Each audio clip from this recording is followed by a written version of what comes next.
Story 1, The Silent Supervisor. I never thought the office would be this quiet. The kind of quiet that presses against your ears, makes every creak of the floorboard sound like someone stepping right behind you. I was the only one left for the night, working late on the third floor of a building that usually hummed with life during the day. By 10 p.m., the fluorescent lights flickered half-heartedly, and I felt that familiar unease settle in my chest. At first I tried to ignore it. It's always a little eerie when you're alone in a place you usually share with dozens of co-workers. But then I heard it, soft, deliberate, a whisper. "Hey, you." I froze. The office was empty. I checked my phone, no messages, no notifications. My heart started hammering. Maybe it was the stress of deadlines. Maybe the hum of the lights was messing with my brain. I tried to focus on the spreadsheet in front of me, but the whisper came again. "Hey, over here." I spun around. Empty hallway. My chair squeaked as I sat back down, trying to convince myself I was imagining things. That's when I noticed it, on the security monitor, the camera feed of the office lobby. A shadow moved, slowly, like someone pacing, except I had locked the doors when I arrived. I told myself it must be a glitch, electrical interference, my imagination. Still, every instinct screamed at me that I wasn't alone. I got up to check the lobby. The elevators chimed empty. No one there. The front door was still locked, the CCTV panel only showing my reflection as I leaned close. That's when the lights flickered again, harsher this time. A shadow darted across the hallway behind me, too fast to be human. I spun around. Empty. My own reflection in the glass of the conference room staring back, but something was off. My reflection lingered a second too long after I moved. I backed up slowly. The whispering grew louder, more insistent, overlapping itself. "You shouldn't be here, you shouldn't be here." The spreadsheet on my screen started changing by itself. Names, numbers, highlighted cells, spelling out something I could barely read in the dim light. "I'm watching you." I ran to the stairwell. My phone barely had service, but I dialed my boss. No answer. Texted my coworkers. No replies. The building was dead silent, but I felt eyes on me. My shadow seemed to stretch unnaturally long across the walls, curling at edges, twisting as if it had a mind of its own. I tried to leave, but the elevators wouldn't respond. The emergency lights flickered on, revealing that the doors to the stairwell were now locked. Panic clawed at my chest. I pounded on the metal doors, screaming. Nothing. Just silence, and then footsteps. Slow. Deliberate. Coming from behind me, echoing down the stairwell like someone was counting each step. I backed up, pressed against the wall. The shadow stretched toward me from the corner.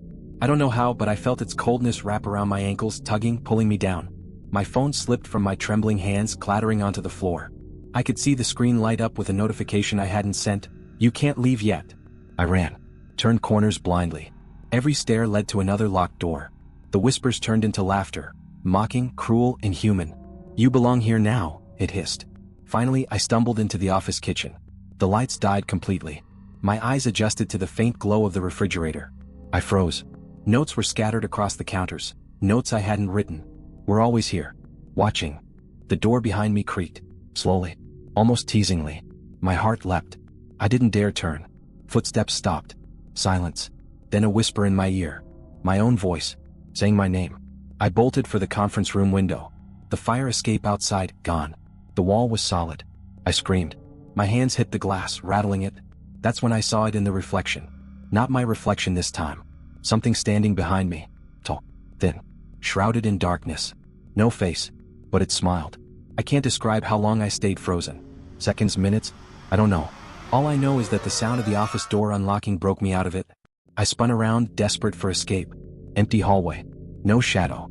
No whisper. Just my own ragged breathing. I ran to the elevator, pressed every button. It worked.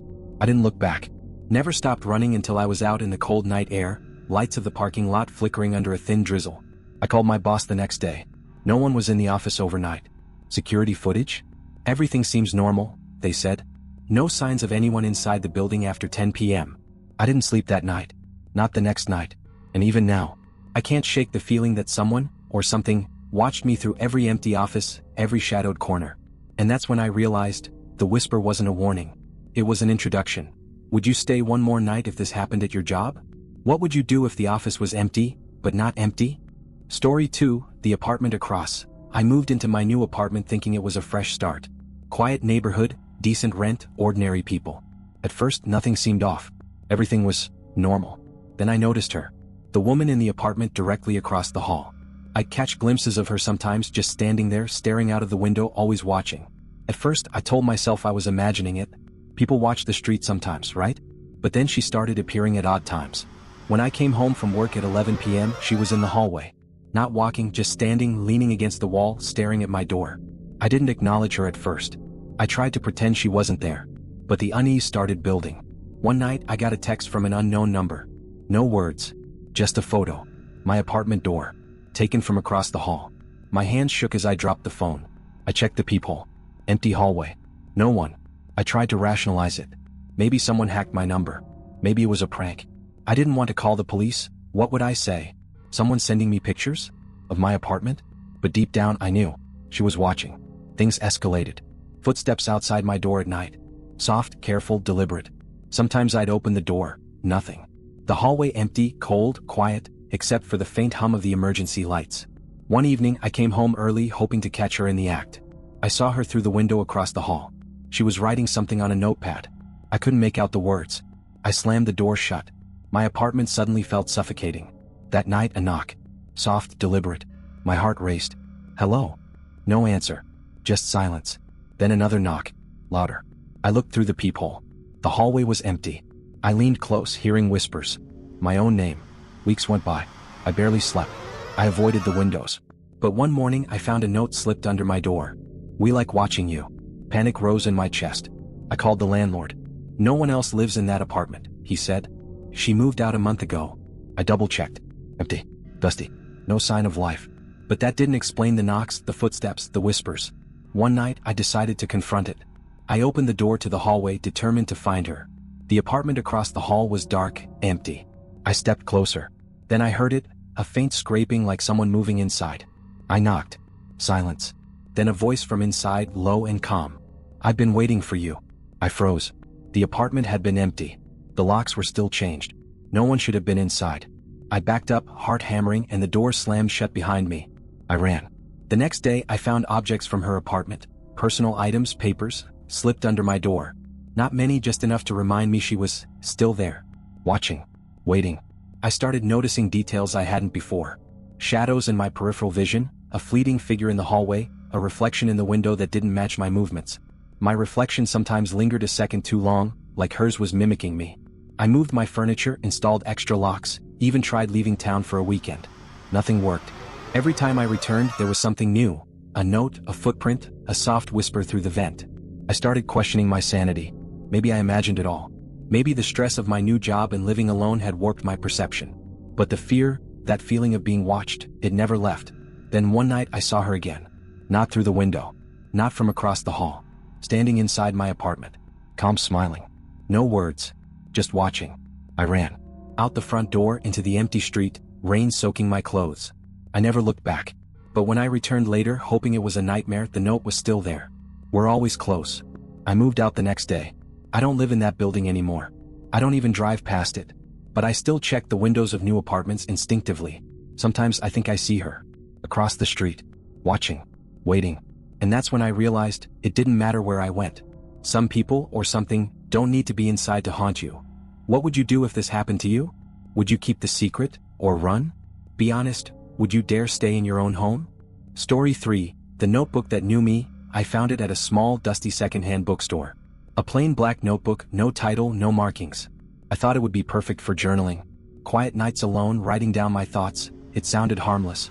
The first night I opened it and wrote, "It's late, raining outside. I feel tired." Nothing happened. I smiled, closed the notebook and went to bed. The second night I wrote, "I keep hearing whispers in my apartment." When I opened the notebook the next morning, there were words I hadn't written. "You're not alone. We hear you." I laughed nervously. Maybe it was a prank? Some leftover note from a previous owner? I flipped through the pages. Every page had a single line written in a neat, confident hand. My handwriting almost, but not quite. I tried ignoring it. But the notebook didn't stop. It started responding almost instantly. I'd write, "I feel watched." It would reply, "We are closer than you think." The replies got bolder. Names. Details. Things I hadn't told anyone. One night I wrote, "What do you want from me?" The reply, "Everything." I froze. My hands shook. The room suddenly felt colder. The lights flickered. I wanted to throw it out, burn it, bury it, anything. But every time I tried, it reappeared on my desk the next morning. It didn't take long before the notebook started predicting things. Small things at first. The neighbor's dog barking, the elevator getting stuck. Then bigger. My phone would ring and the notebook would have written the caller's name before it appeared. I stopped answering my phone. I stopped leaving the apartment. But nothing stopped it. Then came the threat. One rainy night, I wrote in frustration, "Leave me alone." The reply, "You can't hide from yourself." I laughed nervously. It's just paper. Just words. But even as I said it, I felt eyes on me. The shadows in my apartment were wrong. They didn't match my furniture. My reflection lingered too long in the mirror. I could see shapes moving behind me though nothing was there. I started keeping the notebook open at all times, desperate to know what it would say next. The messages grew darker. "Look outside." I did. Nothing. Not there? "Look in the mirror." I glanced into the mirror. At first, nothing. Then I saw it. A figure standing behind me. Shrouded in shadow. The outline was familiar. My own shape, but wrong. It smiled. And then the reflection moved independently. It whispered, "We are inside you now." I slammed the notebook shut. The figure disappeared. My hands were shaking uncontrollably. I threw it in the corner. It fell open and wrote a single line, "You tried to escape. You failed." Sleep became impossible. My apartment became a prison. Every creak, every flicker of light, every whisper. I felt them inside me. Watching. Waiting. I started questioning reality. Maybe it was all in my head. Maybe I was going insane. One night, desperate, I wrote, "I don't exist." The reply, "We know." The shadows in the room thickened. My reflection in the window no longer mimicked me. It moved on its own. It leaned closer, smiling. Then, the notebook wrote a line I didn't understand at first. "Soon you will write for us." I woke up the next morning drenched in sweat. The notebook was open on my chest. The pages were blank, except for a single sentence written in my handwriting though I hadn't touched it. "She's here. She never left." I turned around slowly. Empty apartment. But the air was heavy. Charged. Watching me. I left the apartment that day, notebook in hand, thinking maybe I could destroy it. I threw it in the river. Waited days. Weeks. I convinced myself it was gone. Then my phone rang. Unknown number. I didn't answer. A text came. "We see you. You took her. You will return her." I never went back. I never tried to write in a notebook again. But sometimes at night, I wake up and see words carved into the fogged bathroom mirror. My handwriting telling me things I don't remember writing. "We're inside you now." And that's when I realized, the notebook wasn't haunted. I was. Be honest, would you dare touch it again? Would you keep it, or run?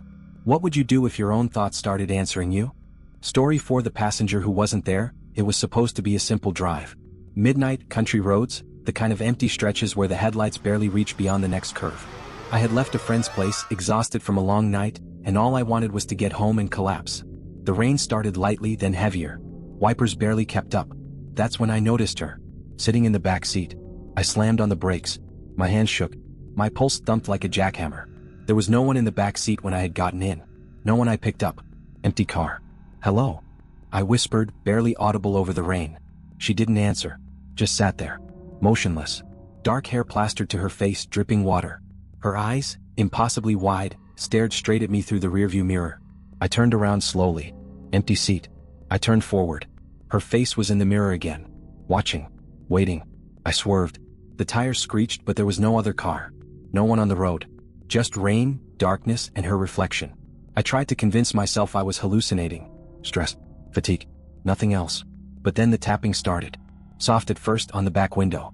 Tap, tap, tap. I pulled over. Rain pounded the roof. I opened the back door. Empty. The road behind me stretched into nothingness. Fog rolled in thick. I slammed the door, got back in, and tried to start the car. Dead battery. Engine wouldn't turn. And then I felt it. Cold. Like icy fingers brushing my neck. I spun around. No one. The tapping continued, now inside the car.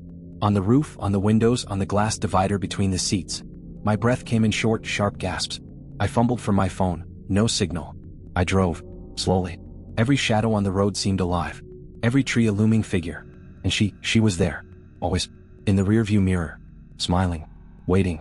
I passed a diner. Lights on. I thought maybe I could stop, get help. But as I neared, the road stretched endlessly. The diner vanished behind a curtain of fog. No lights, no road markers, nothing but rain and darkness. I started seeing glimpses. Flashing in the mirrors. A figure in the passenger seat that wasn't there when I checked. A hand resting lightly on the center console. Footsteps in the rain outside, though I didn't stop. I reached a bridge. Something in the fog made me slam the brakes. There she was. Standing in the middle of the road. Water dripping from her hair. Eyes wide. Hands outstretched. I swerved violently. The car fishtailed, skidding into the guardrail. Heart pounding. I checked the back seat. Empty. The bridge was empty. No one. I drove again, faster this time. No idea where. The GPS flickered and died. Then it restarted on a route I didn't recognize. Turn left in 100 feet. Turn right in 200 feet. Straight into the fog. I should have stopped. I should have called someone. But instinct took over. I followed. And that's when I noticed the other cars. Headlights on, moving parallel. Not following me, not passing me, just matching me. Every curve, every turn. I could see shadows in the back seats. Watching. Waiting. I glanced at my side mirror. One car disappeared. Another appeared. Always behind. Always present. And the fog, thicker now, swallowing the headlights, the road, everything. I looked in the rear view. Her face. Closer this time. Lips parted. Whispering something I couldn't hear. But I understood. She wanted me to see. To know. The road ended at a crossroads. No signs, no markings. Just black asphalt disappearing into nothing. The tapping started again, now inside the car. The rearview mirror fogged over. I wiped it with my sleeve. Her face appeared, inches from mine. I screamed. And then silence. I woke up the next morning. Car parked by the side of a real road this time. No rain. No fog. No tire marks. No bridges. My phone on the passenger seat, fully charged, no missed calls. I drove home. Tried to forget. Tried to rationalize. Maybe it was a nightmare. Sleep paralysis. Something in the rain, the fog, the darkness, playing tricks on me. But then last night, I looked in the rear view. I was alone in the car. But her face was there. Smiling. Waiting. And that's when I realized she had been there the entire time. Would you stop the car, or keep driving? What would you do if someone appeared in your back seat and vanished? Be honest, could you make it home safely? Evil doesn't hide in shadows. It hides in people we see every day. In empty offices, across hallways, inside objects we trust, and in the darkness just behind us. Some things don't need to be explained. Some fears don't need to be faced. What would you do if you realized the world around you was already watching?